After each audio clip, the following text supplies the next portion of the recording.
Hello, and we're live.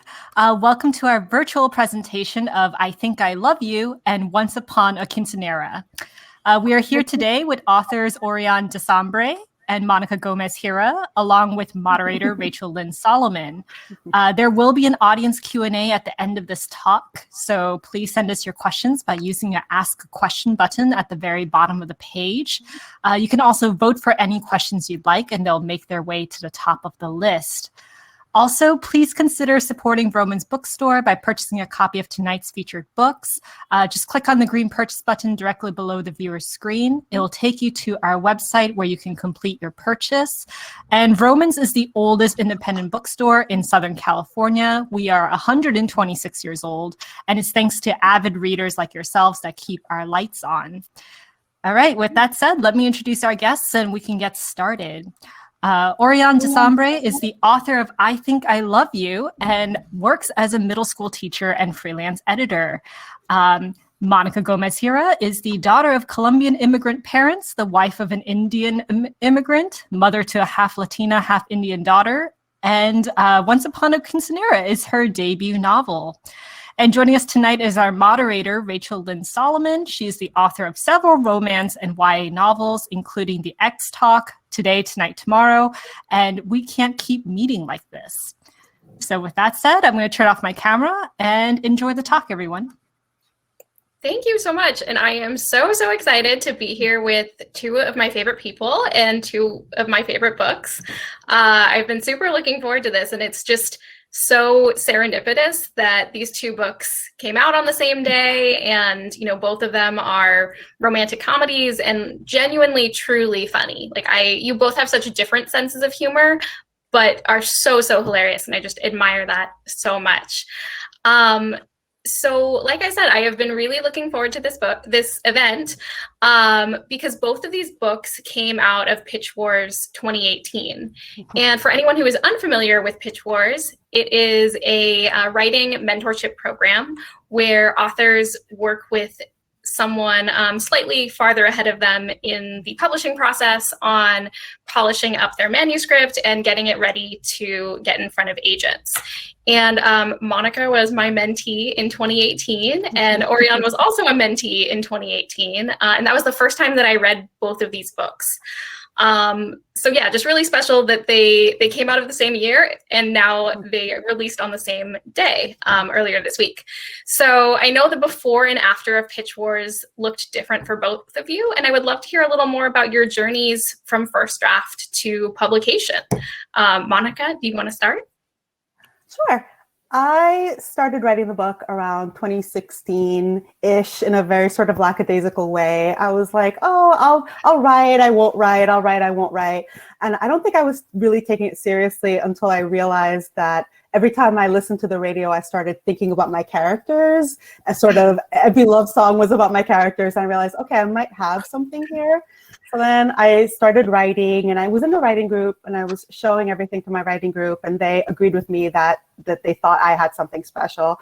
And it ballooned, my draft, it ballooned to 155,000 words, which is a tad bit too long for a YA anything. It's not a fantasy.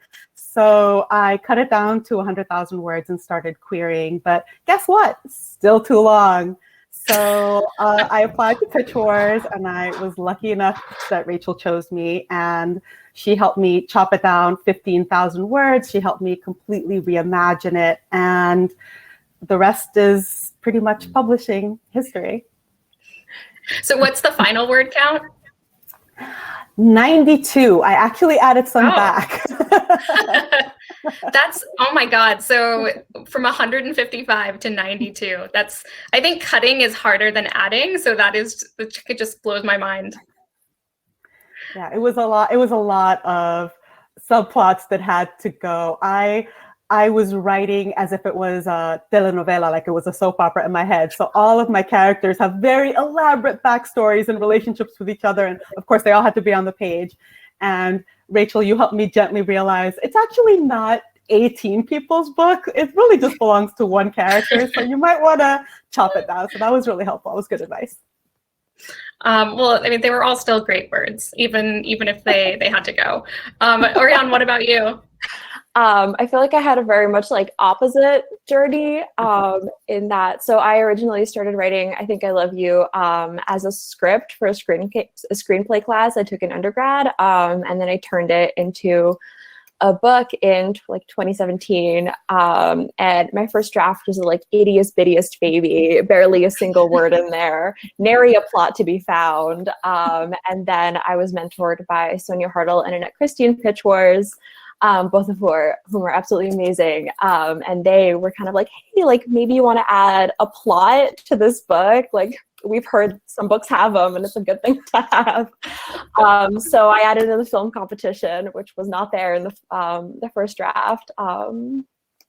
And it got a lot longer, but it is still shorter than yours. So we're still true to our initial brands. Absolutely. I feel like that's very like serendipitous that it started out as a screenplay and then you wound up adding a film competition. Yes, I worked it in somehow. So how did you guys get the first like nugget of inspiration for these books? Like, do you remember, where you were when inspiration struck, or what was the thing that like really got you to start writing? I guess I'll answer. Yeah, go ahead. Okay. My inspiration was, I've always been really interested in coming of age stories, and the Quinceañera is a very specific coming of age experience for Latinx girls, Latinas. And I've been to some super blinged out quinceañeras in my time with, smoke and people coming out of giant flowers in the middle of the dance floor and just a lot of stuff. And so I always sort of filed that away in my brain, like, oh, this would be such a fun backdrop for a novel because there's so many moving parts. There's all the corte people, there's family drama. It's sort of like a wedding, but only one person is sort of the center, the focal point. And then I learned about party princesses online, and I found out that they were mostly teenagers and young women. And I thought, oh, that would be fun to write about too. And then eventually in my head, the two ideas sort of merged. And then Carmen was born, and the book started to shape itself in my head.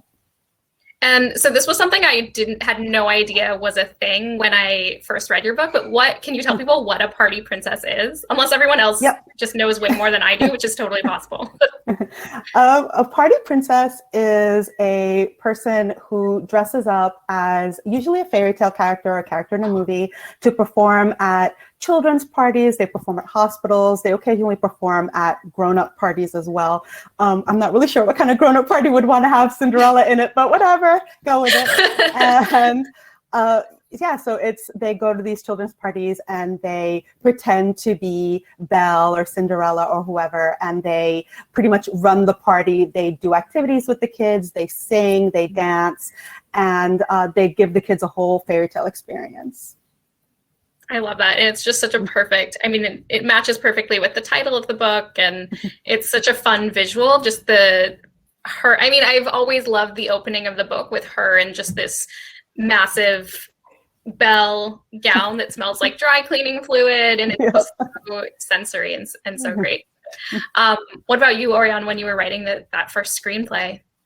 Well, for me, the inspiration was definitely to do like a modern retelling of Much Ado About Nothing. It's my favorite Shakespeare play. I think it's so funny. And when I started writing it, I was just like really interested about the idea of writing. I think it lends itself so well to teens, just this big group of friends who are so in each other's business and so dramatic over very little.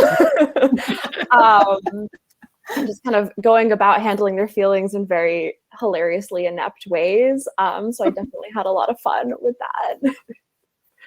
I love that so much. Any Much Ado About Nothing as a retelling, it's such catnip to me. Like anything that has even the slightest whiff of it, I'm like, yes, please.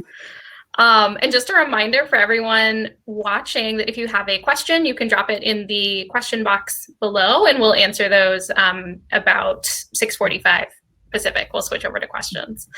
So I'm always curious because especially with these two books, like they are just so vivid and so true to life. Is there a scene in particular that stands out as one that you had the most fun writing? I think I had the most fun writing the first scene where Carmen is working the first party for the first time, and she's waiting for her beast to arrive because she's playing beauty, and then her beast arrives, and he truly is a beast because he is her ex-boyfriend who she can't stand, and they haven't seen each other in years. He moved away, he's back in Miami, and now they have to dance together, they have to pretend to be a couple, obviously Beauty and the Beast, and she can't stand him, so that was a lot of fun for me to write. I love that so much. I listened to that scene on my morning commute. I was like listening to the audiobook, and it is so delicious and wonderful. I loved it. I know. I think just like the metaphor, it's like so clever that I mean, he's even referred to as like her beastly ex in the summary. It's so wonderful. Thank you. I think for me, also a dance scene. Like towards the beginning of the book, there's a scene where there's kind of one matchmaking plot happening in this friend group, and also like two other characters are arguing, and another character is like trying to ask out a third character. It's just like a lot going on all at once, and it's just very chaotic. And figuring out where everyone was at every point in that scene was really confusing in every single draft, but it was really fun to write, for sure. Just kind of figuring out all of the chaos that's going on and all of the emotions that are clashing. And it totally worked. Yeah. Oh, yeah. You do such a great job.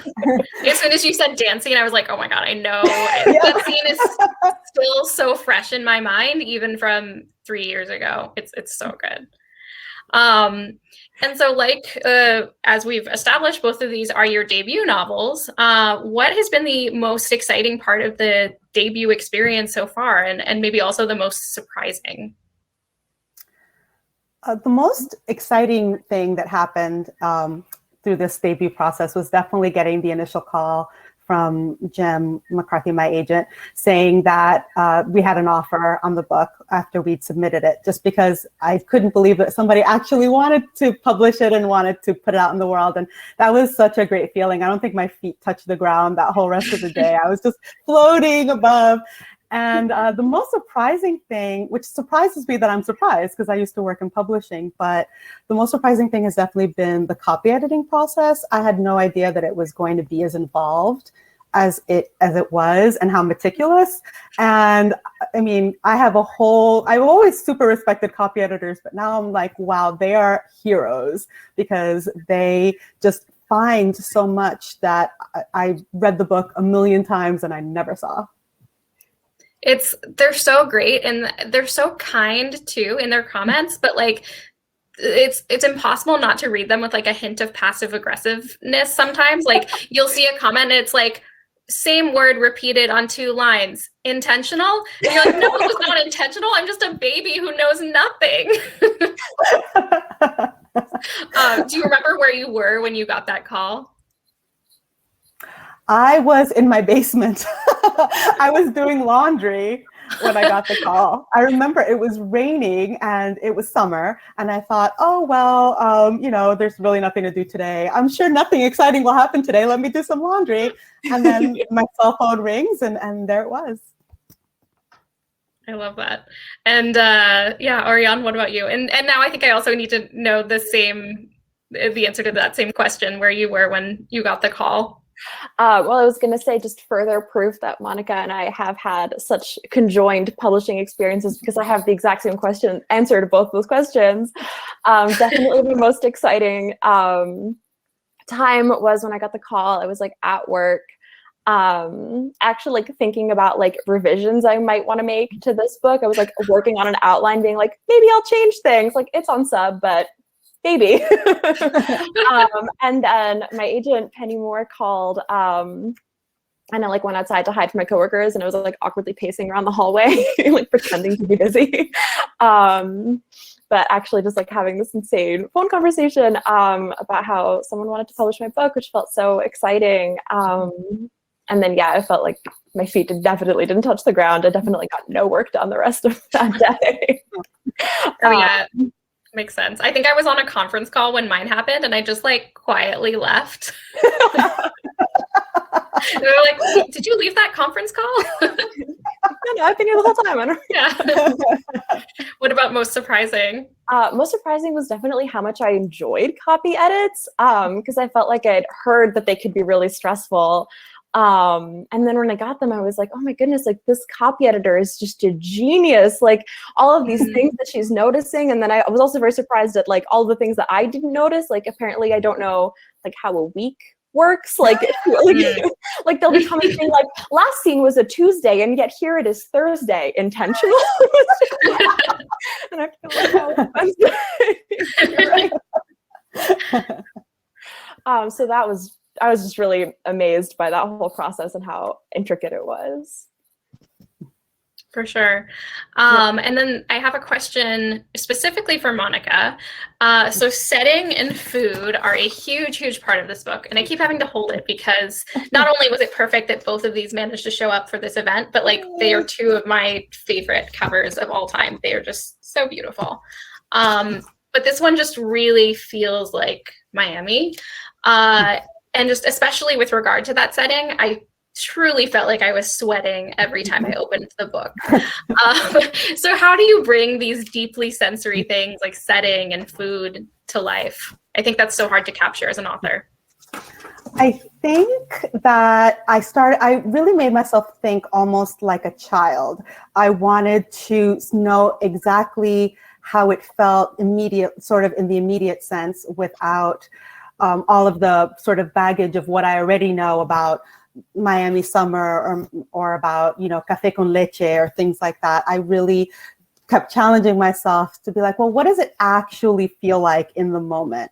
And what does it actually taste like in the moment? What does it smell like? What is it, everything? And what does it look like, obviously? And I think that was really important to me. So I put a lot of effort into that. And of course, I got lucky in that my parents live in Miami. So I was able to go down there all the time. Pre-pandemic, I was able to go down there all the time and test it out and be like, are my memories really true? Is this really how it feels like right before the Miami rainstorm starts to plow down? And it was. So.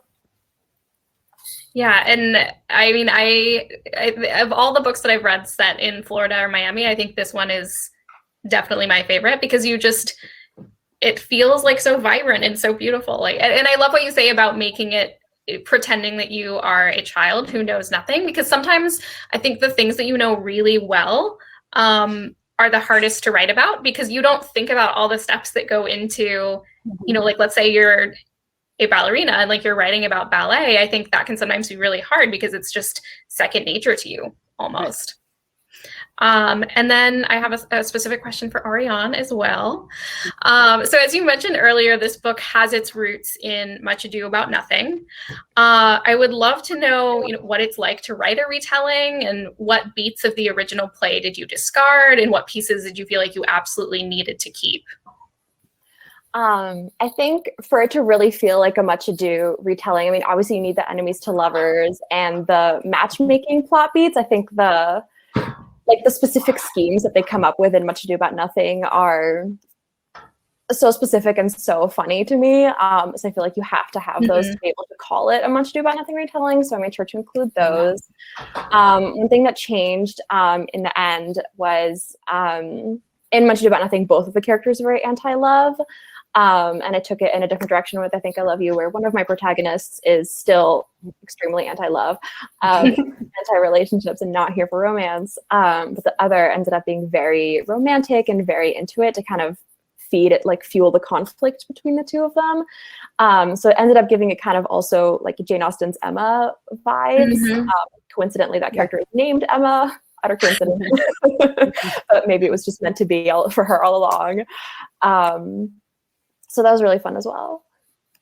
And yeah, it definitely has shades of both Emma and Much Ado, which I think are also just so beloved, and you capture them perfectly. And it's just such a fun trope too. The whole I am rainbows and sunshine and I love love versus I hate romance and I can't stand it, but I'm also sort of interested that you are a rainbow person. I just think it's so cute. I love that trope.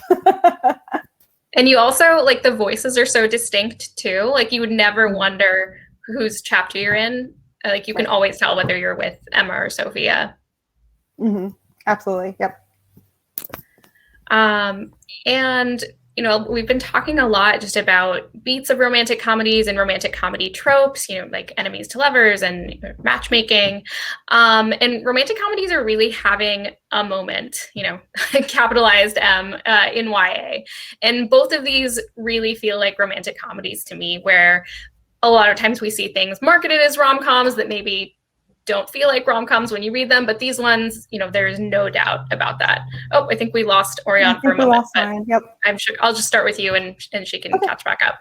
But so I'm curious whether you set out specifically to write a rom-com, because again, when this trend is like relatively new, so it wasn't really as big of a thing when you guys were early stages with these books. Yep. I really did want to write a rom-com. I love romance. I love happy endings. And so it was really important to me to write just the frothiest, happiest story that I could think of, starring people who looked like me, people who sounded like me, really to be center stage.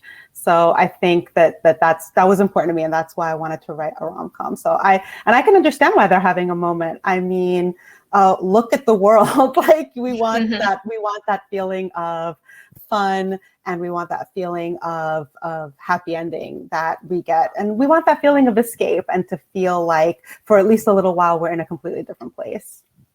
Absolutely. And I mean, do you have thoughts on how this trend has really exploded in YA lately? Yeah, I think it's exploded in part because of the really wonderful YA romance adaptations that we've seen, like To All the Boys I've Loved Before and Dash and Lily.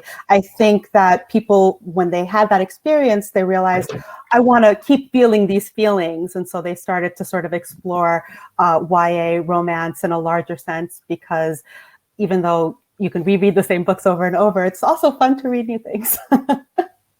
Yeah, and Auriane, before you vanished, we were just talking about, you know, romantic comedies having a moment in YA, and whether you set out specifically to write a rom-com. Someone, Courtney just called it a rom-connaissance, which I love. Oh yeah, that's awesome. I love that. That phrase is amazing. Yes. Yes, I mean, I definitely agree with everything that Monica was just saying about how I think that can be so necessary in times like this. And it can just be so nice to kind of disappear into a world that you know is going to have a happy ending. I definitely feel like I definitely intended to write a rom-com from the beginning. I love that it's a genre that's just kind of requires that there be humor baked into it at all times. I think that's one of the things that draws me so much to Much Ado About Nothing. I love how their rivalry is just so based on like who can be the funniest in every conversation we have. I think that's so funny. And that's definitely something I tried to bring into Emma and Sophia's rivalry. I feel like that's how they judge who's winning every argument, is who's getting the most laughs. So yeah, I feel like I love that genre, and I think it's just so fun. And it's kind of amazing when you think about it that Much Ado was written, you know, hundreds of years ago, and like the humor is still so good. It's still like these tropes are just so well established. You're like Shakespeare, or, you know, whoever was writing. Do we really know who it was? But whatever theory you subscribe to there, but you're like, Shakespeare was writing an enemies to lovers play. Like, that's so wild to think about, honestly. So that kind of segues really perfectly into the next thing I wanted to ask about, which was about comedy, because, you know, like I was saying, so many books that are called rom-coms maybe aren't even funny, or the couple doesn't even end up together. And both of you, your humor is just so well done. And it feels effortless just as a reader. And I know as a writer, like in my first drafts, I just type, make this funny in bold letters, and then just let my future self deal with it. So how do you approach writing humor? Like, are you just writing things that will make yourself laugh, or is there a lot of thought that goes into, you know, really crafting the right banter? Or yeah. I do the same thing. I leave myself little notes, insert witty banter here, because some days, you know, it's just not coming. I think for me, it's really comes out of the characters' voices. And I think I just lucked out that Carmen and Mauro are funny. And so I almost felt like I was just sort of following their personalities would lead to humor, basically. And which is interesting because when I started writing the book, people kept telling me in my writing group and people who read it kept saying, it's funny, it's funny. And I never really thought of myself as a funny person. So I mean, I was like, oh, okay, I guess it's funny to other people. I mean, it was funny to me, but you always think that your own sense of humor is so specific to you. Right. But, so I'm so happy that it was able to translate to other people that are also amused by how silly they can be sometimes. I know. Do you ever feel like you're just writing and making, like, just like cracking yourself up creepily, especially back when we can go to coffee shops? I feel like I'm just sitting there on my computer, like chuckling to myself. Absolutely. Yeah. I mean, definitely. I one of the fun things about writing this book was that I put all these little inside jokes into myself to like make myself entertained. So yeah, I mean, I definitely, there are things in the book that still make me giggle that I'm sure nobody else will get but me, but I like them. I mean, what is writing if not like one big inside joke with yourself? Sometimes. And Auriane, what about you? I feel like I have very much the opposite experience in terms of writing humor, where if I feel like there's pressure on me to like add a joke to a scene, I simply cannot do it. Like I can't write a funny joke, like intend to be funny. So I feel like 90% of the jokes that I write in a book come in the first draft when I'm just amusing myself, and then I have to ask everyone that reads it, like, is this funny to you too, or is it like just a me thing? Like, should I take it out? Yeah, but I feel like if I try to go back after and add in humor, that is really difficult to make it comes out in the first draft. Oh, that's really interesting. I think I do a little bit of both, actually. There are definitely some bits of banter that come to me when I'm drafting or even outlining, but then some that I just leave till the end that I'm like, this needs to be hilarious. And no pressure. Yeah.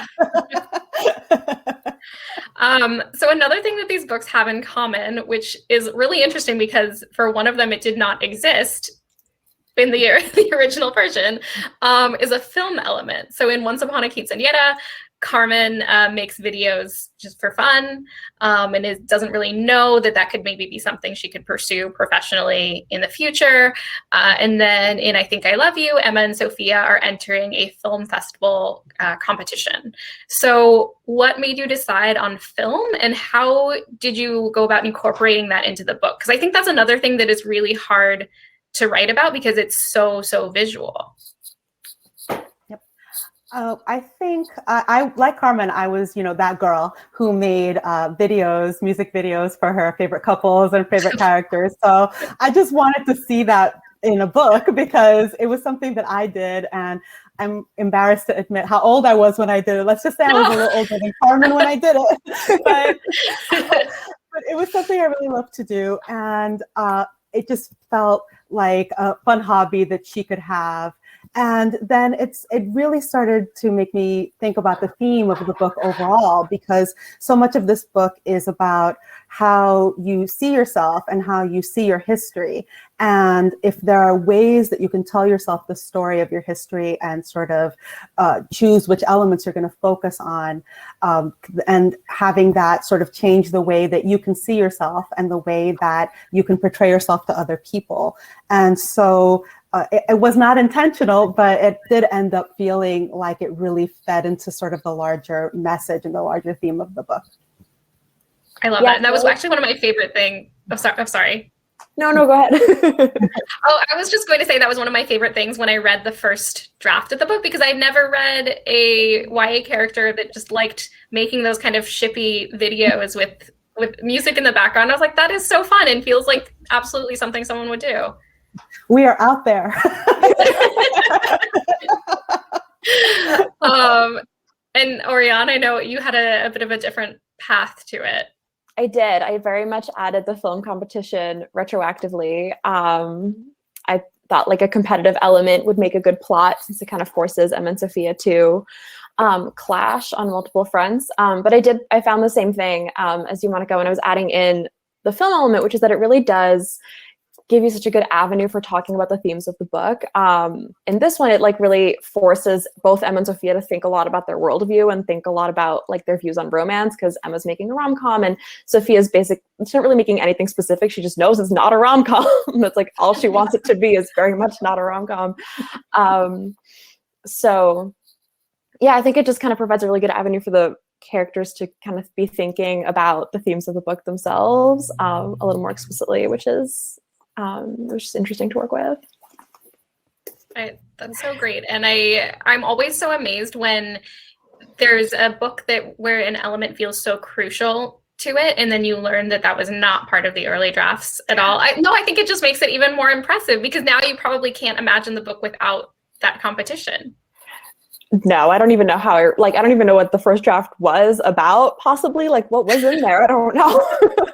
It was less than 150,000 words, I imagine. It was probably less than 50,000 words. Like dialogue very loosely strung together with like the vaguest of descriptions. But I have the plot now, I promise.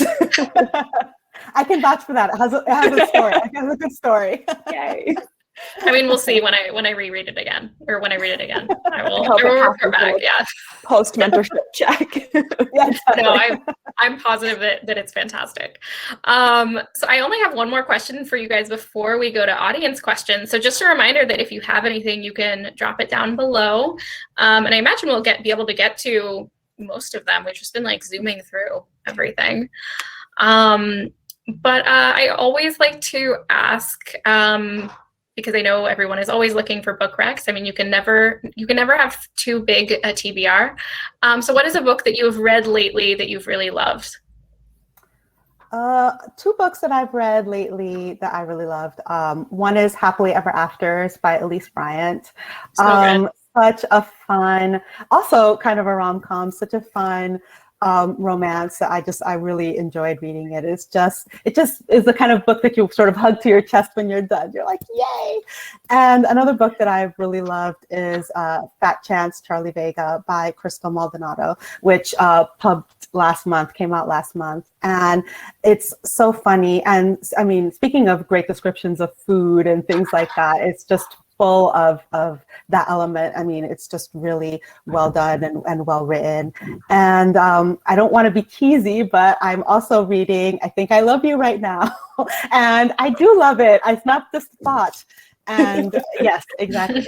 It's so fun. And I'm amazed. I mean, I read quickly, but I'm amazed at how I'm just flying through it, because it feels so assured. It doesn't even read like a debut. I mean, it's so confident, and their voices, like Rachel said, are so different, and that's hard. So, yay!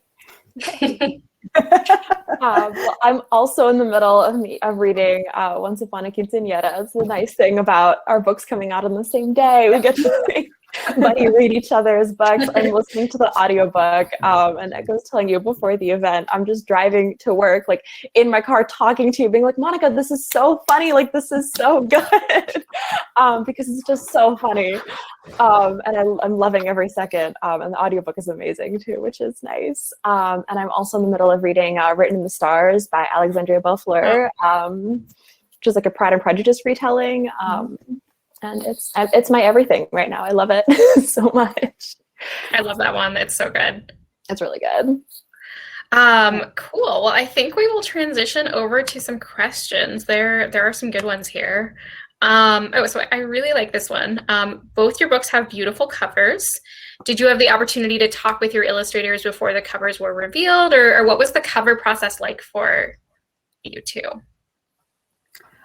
I was in conversation with my editor, and we were sort of talking very loose concepts, and then the illustrator showed the initial concept and just a sketch, and then it was approved from there, and then we sort of went on.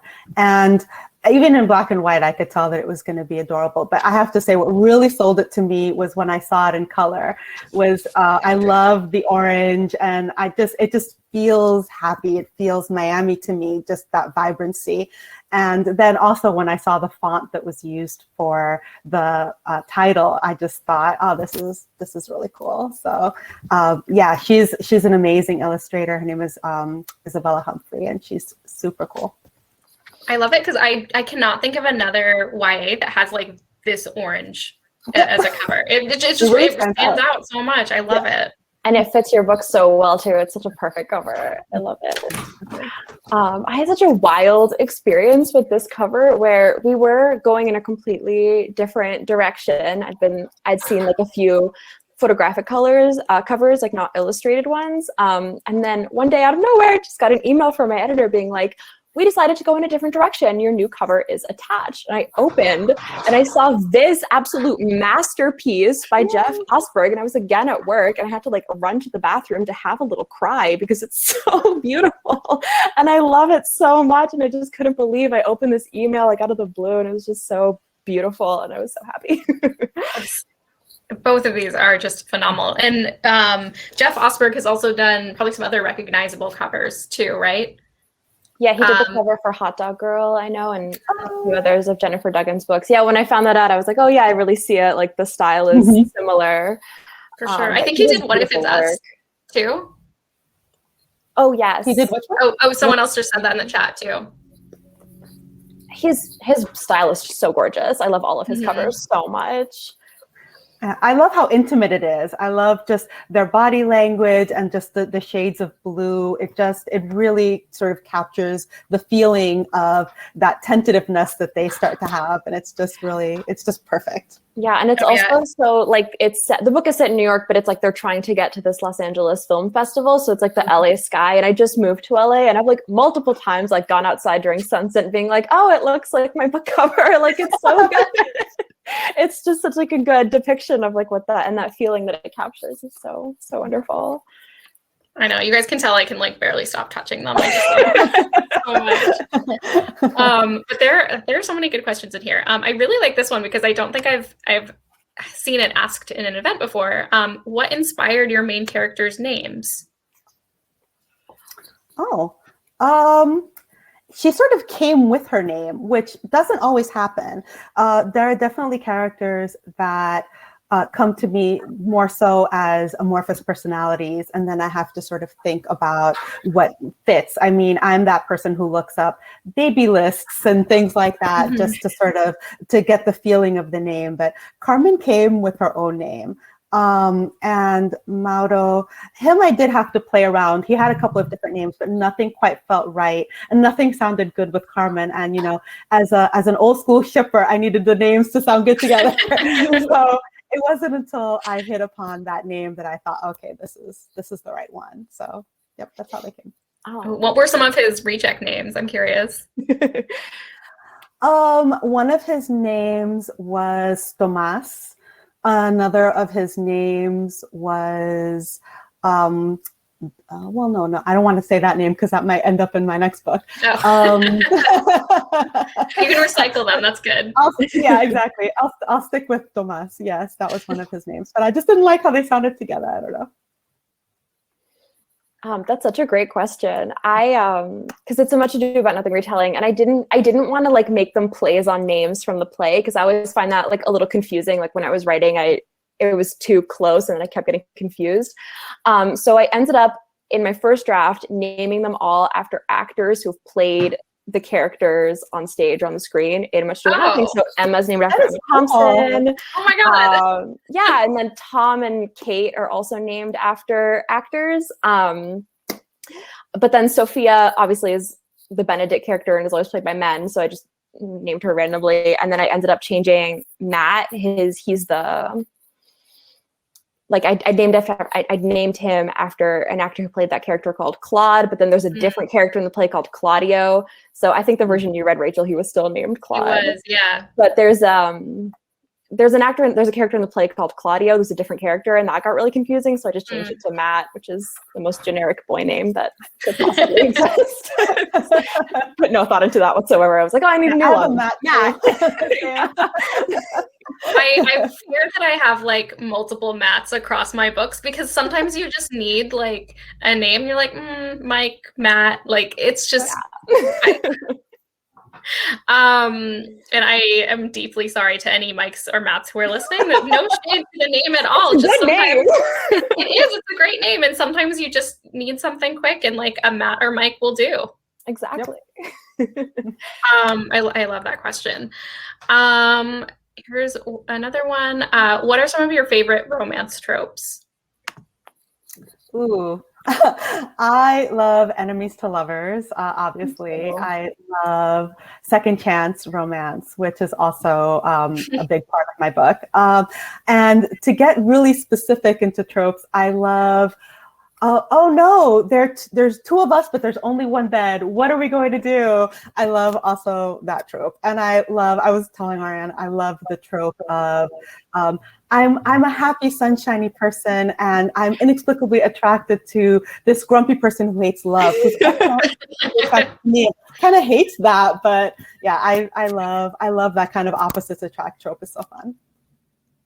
Yes, no, I love enemies to lovers. It's just my favorite. I love it so much. I was in like a writing workshop for school last year, and I feel like half the time my critique was like, this is really good. I feel like these two characters would be really good if they fell in love, because they hate each other in this scene, so they should fall in love at the end. That's my only critique. That's my only note. Enjoy.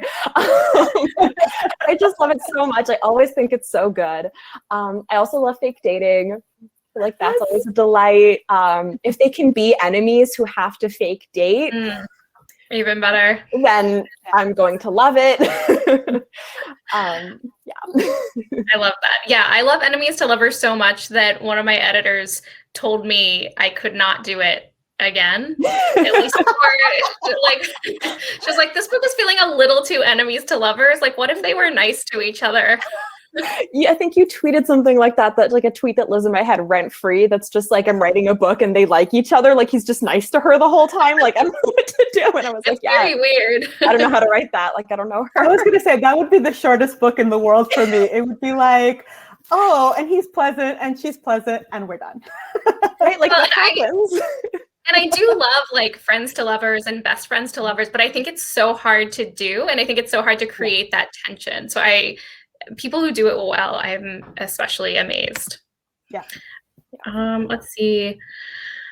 Oh, this is an interesting one. If you had to uproot your story and put it into a new setting or even a new genre, where or what would it be? Wow, that is a great question because location is practically another character in my book. It's very... I almost couldn't picture it in any other city because it was important for it to be in a place that was very Latin, and that was a majority Latin location. And in the United States, it's few and far between. But I think if I had to move it somewhere else, I probably would make it adult and I would make it a wedding, just because I feel like weddings have that same, everybody's going bananas, all family histories are being dredged up, all family rivalries and resentments are coming to the fore. And I think that's sort of the similar feeling to my book. Now I want that book. Yes, please. You could just write that for me whenever you have a minute. That would be great. On my list. I feel like, because mine is set in New York, and I feel like it does have that kind of like, oh, New York is another character vibe, but in a way where I hate New York. And not that I hate New York, like I lived there for many years and I love it fine. But in this book, I just complain about it incessantly. Like, it's set in New York in the summer. Like, I hate it in New York in the summer. It's a bad time. So like, it would still have to be in a place that I could drum up that inner just disdain of the weather. So someplace with bad weather still, like that has to remain an integral part of the story. Yeah, no, we talked. There are so many like love letters to cities, and this is like absolutely an anti-love letter to New York. It's just very specifically, this is a hate letter to New York City summer humidity and like the way that everything will smell like garbage in the summertime. That's what this book is about. And like some other stuff, but mostly that. Yeah, I mean, I used to work in New York, and I remember I worked with a woman who called it getting a urine facial every morning, because the steam would rise up as you were coming out of the subway, and it just was that funky smell of, there was urine in there somewhere. You try not to think about it, but yeah. All I wish is that we had had this conversation before I wrote this book, so I could work that into this somewhere. This is always a fun one. If your book was optioned for a movie, who would you want to play your protagonists? And it was also a hard on the spot one sometimes. I think this one's a little hard for me because the sort of images in my head, the people that I had fan cast, have definitely aged out. That's sort of the problem of writing a book for over 5-6 years, is that amazingly people don't stay teenage anymore. So I don't really know. I mean, I think maybe somebody like Zendaya would be fun as my heroine, just because she has sort of a similar vibe. I think she could sort of bring that a little bit of that antagonistic Carmen energy to the fore. Yeah. So, and I have no idea. I mean, I don't know who I would cast as Mauro. I would have to think about it for sure. I mean, yeah, let's find a cute teenage boy or a cute 20-something boy and put him in there. Yeah, realistically, let's find a cute like 23 to 27-year-old. Right. And the thing is, and he has to be like Latin, so like it can't be Timothée Chalamet.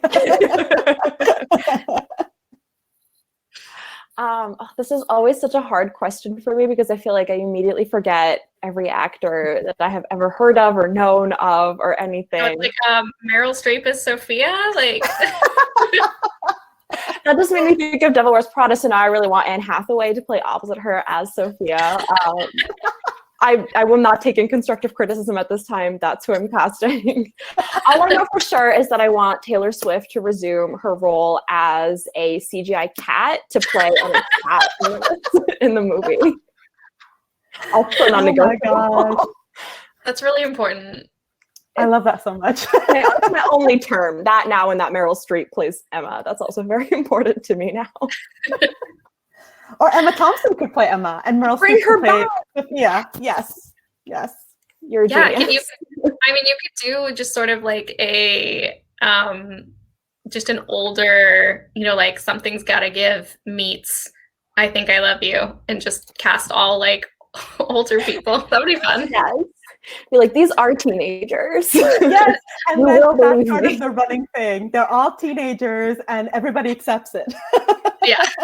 There we go. It's a whole new movie genre. Here's another one. What story, whether that's a book, movie, comic, would you say had the biggest influence on you when you were a teen?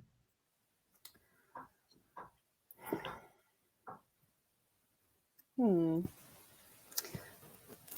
trying to think that far back. I think when I was a teen, I really loved I really loved the Beats. I was very into the Beats as a teenager, On the Road and Allen Ginsberg and Howl and sort of, I wanted to live in that time period, sort of the 50s, entering the 60s. So those were really the books that were the most influential to me at that time, because I actually didn't start reading YA until I was an adult, because I had a blog and I kept writing YA kind of material, and people would tell me, oh, this would be a great young adult story. And I was just like, I don't even know what young adult is. So I took myself to a bookstore, and that was the first time that I found it. So the books that influenced me when I was a young adult were adult. I was definitely extremely into Meg Cabot as a teen. I loved her Size 12 Isn't Fat series so much. And it was like technically her adult books, but I reread those a billion times. I thought they were so cool. And I also had a big like Agatha Christie kick. as a teenager. I feel like I write rom-coms and I love to read rom-coms, but I also really, really love to read like thrillers and murder mysteries, and I could never in a billion years write one. They seem extremely hard and complicated. I tried it. It went very poorly. But I love to read them, and I feel like she really got me started on that journey. Okay, so we have time for 2 more. I know which one I want to end with, so let's see what we want to. Our penultimate one will be. So self-care is crucial when it comes to creativity and preventing burnout, I think especially right now. Could you share some of your favorite self-care tips? I haven't been great with self-care. Right now, I have to be honest, just because, everybody's home all the time, and I feel like I have to sort of be everything to everybody at all the same times. But when I do make an effort to get outside as much as possible, to go for walks, socially distant and masked and everything. But it's important to leave the house every day, however way that I can. And I also really love music. I listen to a lot of music, and we've gotten BritBox, so British shows, British mysteries, and old British sitcoms like Are You Being Served have definitely filled a sort of a void that I didn't even know existed in my life until the pandemic. But just things that are soothing have become really, really important to me. This is not a time that I want to be shocked or appalled, more so than just about the world, I guess. No, I feel you. I feel like self-care is also something I struggle with. Because I'm seeing my plants in the background. I tried to get a bunch of plants for self-care, but they only add to my stress because they are constantly they're teetering on the brink of death at all times. I'm constantly like rushing them to plant ICU. Like, what do you need? Like, what is it? So they're not at all. But I feel like, like reading and movies are definitely my favorite form of self-care. Love to interact with a story in any medium, so I love to read. Maybe cliche for a writer, but a favorite self-care activity. And then this is one that I think is good to wrap up with. So all of us met during Pitch Wars. Do you have any advice for any unpublished or aspiring authors watching the stream tonight? Enter Pitch Wars. Yes.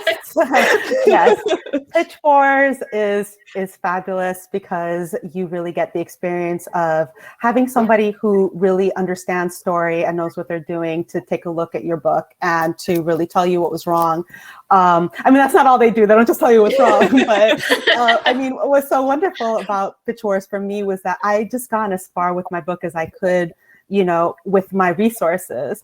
And I just needed really fresh eyes. And it was so helpful to have Rachel, who is an actual genius. And I'm not just saying that because she's on screen with me. I've told her that every day since I met her. Thank you. But, just having Rachel look it over and give me advice was great. But as far as advice goes, I think just taking it seriously, if it matters to you, is the biggest piece of advice that I would give, because sometimes you feel like, well, it's not real. I'm not really writing a real thing because nobody's expecting it. I don't have an agent or whatever. And you are writing a real thing, and it does need to exist. And once you have a real thing, once you have a draft of something, then you've really got the beginnings of everything. You've got the beginnings of a revision, you've got the beginnings of who you can query, you've got the beginnings of entering contests like Pitch Wars or Today Was Pit Mad, or just all sorts of different things that are out there. But first you need to take yourself seriously enough and trust that what you have to say matters enough for you to take the time to do it and finish it. That's such a good one. That's really good advice. I would say, like, going alongside that too, like remembering to enjoy the process of writing, because I feel like so much of the publishing industry feels very stressful, especially when you're first trying to break in. And so, like, remembering all the things about writing that you love and that you're drawn to and like that made you want to do it in the first place, and like continuing to find enjoyment in those, even as you start navigating all the businessy side of things that are not always as inspiring, creatively speaking. That's such an important one, because like none of us are doing this to get rich. Like we're not, no one is sitting down and saying like, I know what I'll do to make money. Again, like if the enjoyment piece isn't there, then yeah, I mean, why are you doing it? It has to be something that you love. It would be the slowest get rich scheme ever. It would be totally the long game. Yeah. Just a bad time. Like I will suffer for 5 years and then maybe maybe someone might pay me for it at the end. Exactly.